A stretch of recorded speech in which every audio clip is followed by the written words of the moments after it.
Bills training camp at St. John Fisher University is quickly approaching. To get you ready for camp, we are tackling some of the biggest storylines ahead of the 2025 season. I'm Maddy Glab, and I'm joined by voice of the Bills, Chris Brown. Today, we are covering some factors that could make it Super Bowl or bust for Buffalo. Last season, the Bills were 4 points away from a trip to the Super Bowl. It was another heartbreaker of a way to end the season. But the offseason was spent strengthening areas that needed it. Loading up on the defense, adding a few playmakers on offense, and right now, they look to be in better shape than they were last season, Chris. Yeah, and look, we're talking about a season where they scored more points than anybody in football by the time you got to the end of the playoffs in the postseason.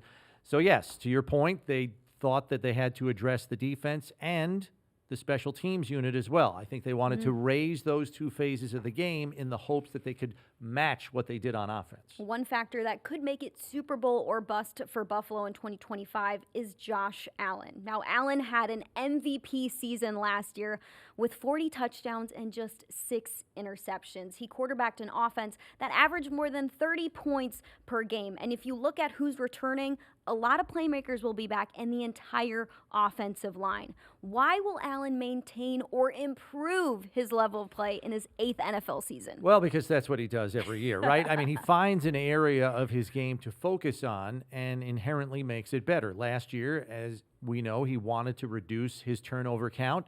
What happens? He has a career low number in that area. What he chooses as a focal point this year, we'll have to wait and see. I wouldn't be surprised if he looks to hit on more downfield throws. That was an area where he had some misses, where there were some plays to be made, which is frightening to say, knowing they led the league in scoring points. So if I had to guess, that would be a target area I could see him zeroing in on. One other area he spoke about ahead of OTAs was pre-snap. That's one area that Josh Allen said he was diving into this offseason. Why do you think improving pre-snap could create a better offense? Quicker answers. Getting to his answers quicker is what he wants to do. I think there are always going to be times where the defense gets the better of you. They just have a better call than you do. Josh doesn't like to accept that as an answer. Like his coaches, I'm sure at times, even reviewing film, say, look, they just had a better answer on this play. They win that play. Let's win the next one.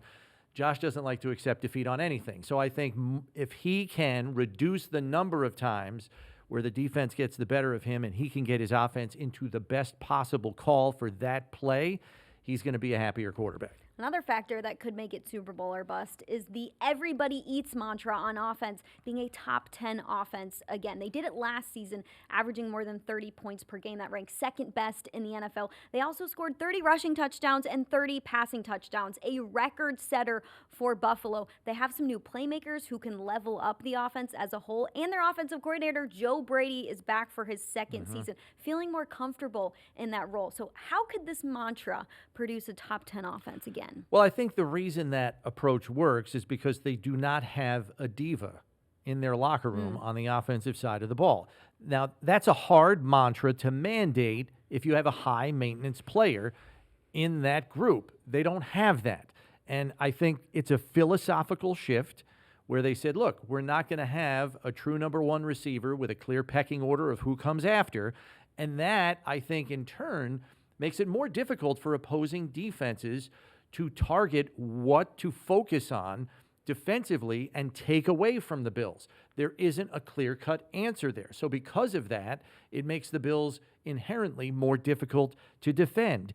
And I think the other benefit is it keeps everybody on the offensive side of the ball at the skill positions engaged, because in any given week, they could be the guy providing the production to help them win a football game. They have a very good collection of receivers top to bottom. So there's better depth even if they don't have a true elite player there. Yeah, they added a couple playmakers who add different variety to the wide receiver room. And Joe Brady was asked about the everybody eats mantra during OTAs, and he said it's really about celebrating each other's successes. That's what we want to do every time we go out on that field and score. I want everybody cheering for the guy next to him.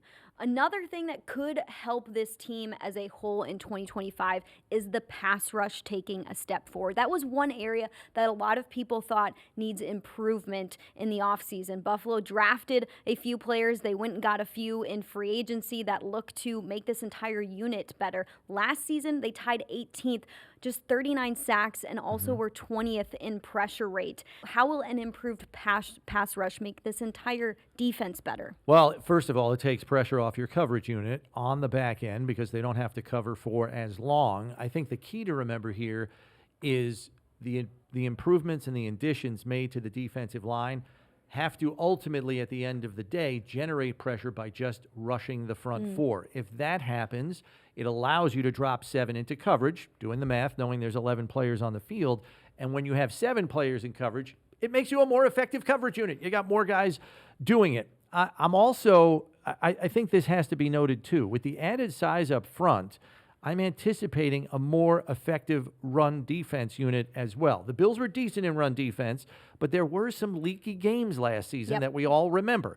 I think that, if it can go away, should lead to more long down and distance situations for opposing offenses, which, as we know, is critical to generating pressure and ultimately sacks. You mentioned being able to just rush 4, letting 7 drop into coverage. You think about the players they drafted. TJ Sanders, a true pass rusher at the defensive tackle position. Deion Walker, a huge defensive tackle who has quick feet. And then Landon Jackson, a lengthy defensive end who has long arms that can go get the pass rusher. You add those things together and some production out of those 3, wow, it will be fun to watch the defensive line and you didn't even mention Joey Bosa. So there it is. A proven veteran pass rusher who's going to be in there on passing downs to make things happen. Another factor that could make it Super Bowl or bust for Buffalo is the cornerback 2 spot making an impact. Now, we saw how opposing teams attacked that cornerback 2 spot for Buffalo once Rasul Douglas went down in the playoffs. It really put a damper on the defense as a whole. Well, they go into the offseason and they make changes at that position. They go and draft a first-round cornerback in Max Harrison and add 2 familiar faces in Dane Jackson and Tre'Davious White. If you get a cornerback opposite of Christian Benford who could challenge offenses, it kind of changes your defense as a whole. So why is that CB2 spot one of the last missing pieces to the puzzle here? Well, I think it's pretty obvious. If you have 2 really good outside cover corners, it forces the opposing defense to rely more heavily on an element of their offense that they're not accustomed to utilizing frequently. You, in essence, force an opponent to beat you or try to beat you in a way that is not most effective for them to win games. You're challenging them to essentially beat you left-handed. That's right where you want your opponent. So a top cover tandem can really throw a wrench into what an opposing offense wants to do or get done in the passing game if their top 2 passing weapons are locked up by those 2 guys. Another factor that could help Buffalo make it to the Super Bowl this season is having a new playmaker emerge. Now, we know it's going to be another season of that everybody eats mantra, so there may not be a wide receiver 1, but you may see a player take a big step forward or emerge in this offense as being somebody who's really tough to guard. You look at last season, Khalil Shakir had a great season at the wide receiver position, 821 yards from him, and then running back James Cook went off with 16 rushing touchdowns. You look at some candidates who could do so this year for Buffalo. Keon Coleman is a wide receiver who's entering his 2nd NFL season, who looks to be bigger, spent a lot of time in the weight room, entering his 2nd year healthy too. He missed a few games last season.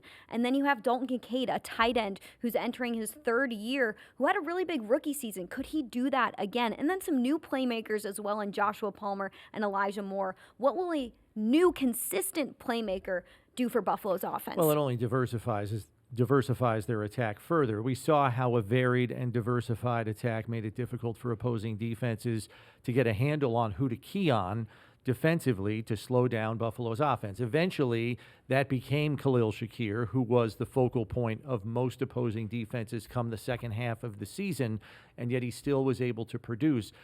And this is in an offense where Keon Coleman was learning on the fly, missed some time with injuries. Curtis Samuel was banged up and couldn't contribute in the way that I think we all anticipated that he would. And then Dalton Kincaid was injured and missed time as well. So you think about all the injuries and the fact that they still led the league in points, and you say, wow, if they can just stay healthy, that group would be great. Now you've added Joshua Palmer and Elijah Moore, who I think is vastly underrated as a separator early in the down, 4.35 speed. He's Shakir with rocket boosters on his back. So to me, you have even more options to turn to here, and I haven't even mentioned the running backs who caught 8 passes for touchdowns last season. So it's a myriad of options for Josh Allen. He really is got an embarrassment of riches in terms of who to target there. As you speak about all those riches, the wheels are turning in terms of what our offensive coordinator, Joe Brady, will be able to do for some of these new options in Joshua Palmer and Elijah Moore. Brady is so good at figuring out what their strengths are and how to implement it in the offense. He's the type of offensive coordinator who says, I want to know what you want to do. I'm not going to set this up for you and then tell you what to do. No, it's going to be a dialogue, and we're going to find out what's best for everybody, which I think turned into the top 2 offense that they were last season. Yeah, and I think it also provides a comfort level to the player. Oh, I have input here. Right. And that makes them more invested and take more ownership in making sure the offense is executed to a T. This coach is counting on me to give him input as to what will work best. I got to go make it work now. So it creates ownership and investment on the part of the player to make everything function and work. Maybe the most important piece to all of this is just Buffalo staying healthy. I know it's something we can't control here in the offseason, but something we all hope for. Last season, Buffalo's defense had a slew of injuries. You also spoke about some of the offensive injuries that we didn't find out about until the offseason truly hit. It's one of the most important parts of the game, Chris. Yeah, we know that. And I think what Brandon Beane in the personnel department has done a good job of this offseason is providing stopgap players. Now, that's not a knock on those players that are going to step into those roles, but you have veterans in reserve, Tre'Davious White, Dane Jackson come to mind, and then there are other players that are on this roster that if you do miss a key frontline player for a week or two, you got answers. Depth is important, and they do have answers at several different positions if they face injuries in 2025. Those are some of the factors that we think will make it Super Bowl or bust for Buffalo in 2025. Training camp is presented by Connors and Ferris and Ticketmaster. We'll see you in St. John Fisher in July.